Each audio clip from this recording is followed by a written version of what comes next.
On a du nouveau sur nos amis les vachettes. On a une journaliste qui s'appelle Corinne Lalo, qui allait demander à l'État et qui leur a dit, écoutez, vous nous parlez des 700 000 doses, du vaccin et tout pour les vachettes, ok, mais il y a la référence nulle part. Et en fait, on ne sait pas ce qu'on inocule et est-ce qu'on pourra avoir la référence du vaccin. Et donc, du coup, l'État a répondu, a dit, oui, c'est le vaccin Merck, voici la référence. Et donc, du coup, cette journaliste est allée un peu plus loin et est allée voir, est-ce que ce vaccin, du coup, a une autorisation de mise sur le marché? On appelle ça une AMM. Donc, est-ce qu'elle a passé la batterie de test, tu vois, qui fait qu'à la fin, tout le monde est d'accord pour dire que ce produit a l'air d'être très bénéfique pour son environnement? Eh ben, la surprise, non. Non. On est sur un vaccin qu'on nous vend comme la science, qui n'a passé aucun protocole scientifique pour nous assurer que c'était un bon produit. Non, il a ce qu'on appelle du coup une ATU, je crois, donc c'est une autorisation temporaire de... Voilà. Et la batterie de test au niveau de ça, bah, tu connais le même, là, tu sais, du mec là qui est devant le concert et qui vérifie comme ça. Hein. Voilà, c'est à peu près à ce niveau-là. Voilà, c'est comme quand on demande, bonjour, vous êtes sur un site un peu là quand même, vous avez vraiment plus... Oui, j'ai plus de 18 ans, ouais, t'appuies sur entrée. Voilà, c'est ce niveau-là de vérification. Donc tu fais juste confiance en fait à Merck. Point final. Voilà. Donc c'est marrant parce que on a une ministre de la Santé qui, il y a 3-4 jours, avait reçu tous les agriculteurs et était en train de nous dire, écoutez, les process sont en cours et la science va nous délivrer sa réponse. Ok. Et donc la réponse, c'est donc qu'en fait, ce vaccin-là, il est jamais passé par aucun protocole scientifique, comme le protocole qui est lié à la mise sur le marché, qui te permet d'avoir une batterie de test, qui t'assure un minimum de... Voilà. Ce vaccin n'a pas fait tout ça. Voilà. Donc, on a une ministre de la Santé qui veut solutionner un problème de maladie en vaccinant des bestiaux, alors que à chaque fois qu'on vaccine des bestiaux, là il y a 2-3 jours, je vous jure que j'invente pas, vérifiez sur internet, il y a encore une vache qui a été déclarée positive.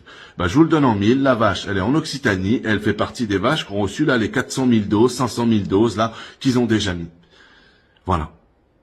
Et je le rappelle encore une fois, à la base c'est juste censé être un non-sens que quand tu es vacciné, tu puisses quand même avoir la maladie, je le rappelle, c'est juste un délire. Mais là, on est juste dans des cas où, en fait, à chaque fois qu'on détecte une vache, qui est malade, elle a été vaccinée au préalable. Littéralement, à chaque fois.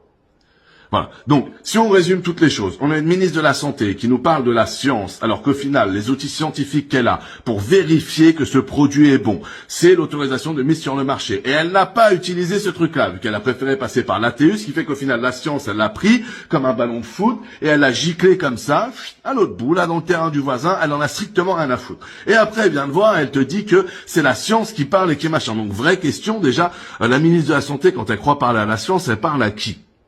Elle parle à Merck, et juste à Merck. Parce que là, quand vous regardez bien, ça devient un peu fou le truc. Là, je viens de voir qu'il y a un agriculteur, Pierre-Guillaume Mercadal, j'ai noté pour pas me tromper. C'est un des agriculteurs qu'on a plus vu. Vous savez, c'est un grand brun comme ça qui s'est beaucoup exprimé sur ce sujet-là. Il a expliqué que lui, du coup, il voulait pas vacciner ses bestiaux.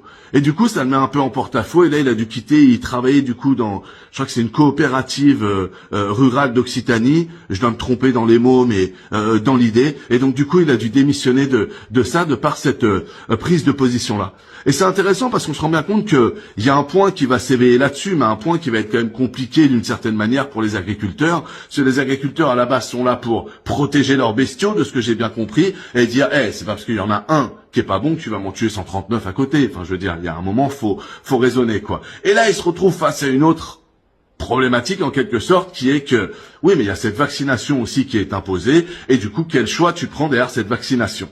Et c'est dingue parce qu'on pourrait se dire, dans le fond, l'État, il peut gagner comme ça, tu vois. Il continue à gagner du temps. Pendant qu'il gagne du temps, il vaccine à tire-larigot tous les bestiaux.